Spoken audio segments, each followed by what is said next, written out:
Good morning সবাইকে। সবাই কেমন আছো? আশা করি সবাই খুব ভালো আছো। এই যে দেখতে পাচ্ছ পুজো হচ্ছে। আমরা চলে গিয়েছিলাম আমার দিদির বাড়িতে। দিদির বাড়িতে সেদিন ছিল গোপালের পুজো। আমার মাসির বাড়ি, আমাদের বাড়ি এবং আরও আমাদের আত্মীয় স্বজনের 4-5 জনের বাড়ি থেকে গোপাল নিয়ে গিয়ে পুজো করা হয়েছিল।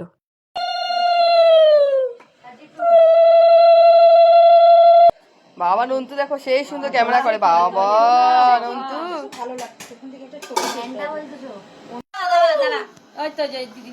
উলু দাও উলু দাও।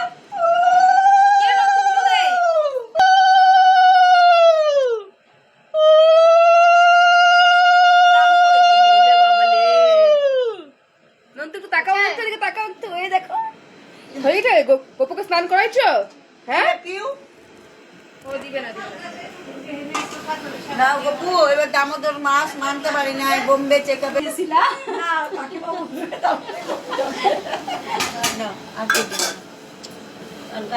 ভালো জল আনছি।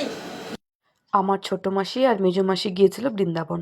তো সেই জন্য সব গপুদের জন্য দেখো কি সুন্দর সুন্দর জামা কিনে এনেছে। জামাগুলো এত সুন্দর। তো আমার ভাগ্নিরা গপুদেরকে সাজাচ্ছিল, দেখতেই পারছো। এই যে একটা গপু, এটা আমার গপু। আমার গপু থাকে আমার মায়ের বাড়িতেই, যেহেতু আমার একটু সমস্যা হয় পুজো দিতে। তো গপু থাকলে তো 3-4বার পুজো দিতে হয়। হ্যাঁ, দিতে না পারলে নিজেরও খারাপ লাগবে। তো সেই জন্য মা বলেছে মার কাছেই থাক, তারপরে যখন সময় হবে আমি নিয়ে আসব। ওই যে পিঙ্ক কালার ড্রেস পরা সেটা আমার গপু, আর ব্লু কালার এটা মায়েদের।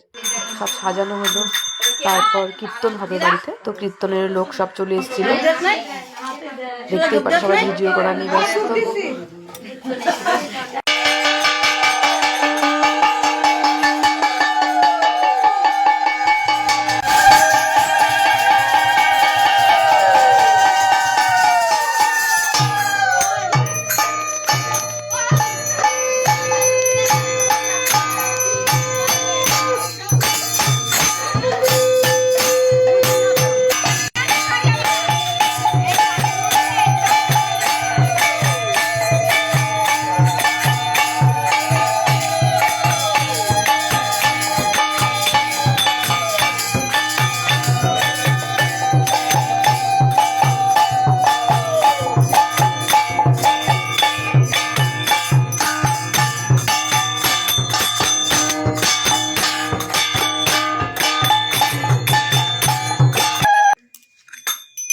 লাগবে না মাসি? কেমন কেমন লাগবে?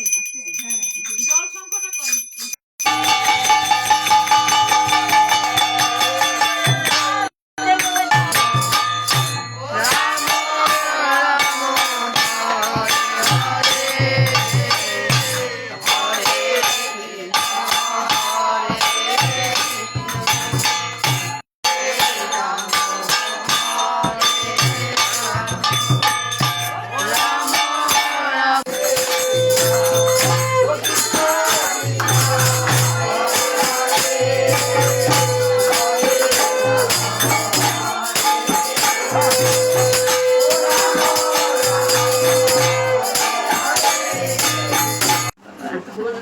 করো ভক্ত দেখলে যদি আনন্দই না,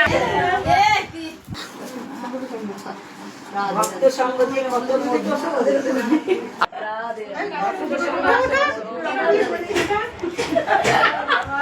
কোন দিকে যাবো সাধুর সঙ্গ নেই। বাইরে যাবো না, ওই বাচ্চাগুলোকে বন্ধ করে দাও। বাইরে চল, বাইরে চল, সবাই বাইরে চলো। তুমি ছবিলা বাড়ি যাও, তোমার কইরা খাওয়াবো। ভাত তো যাবে না। তা যাবে কেন? দুনিয়া জায়গায় ঘুরবে।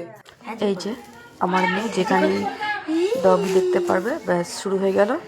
সাথে সাথে আছে গৌরীদি। এটা হচ্ছে মানে প্রচুর পশুপ্রেমী। এরা এত ভালোবাসে, আমরাও ভালোবাসি, কিন্তু আমি রাস্তাঘাটে এই সমস্ত জিনিসগুলো একটু কমই করি।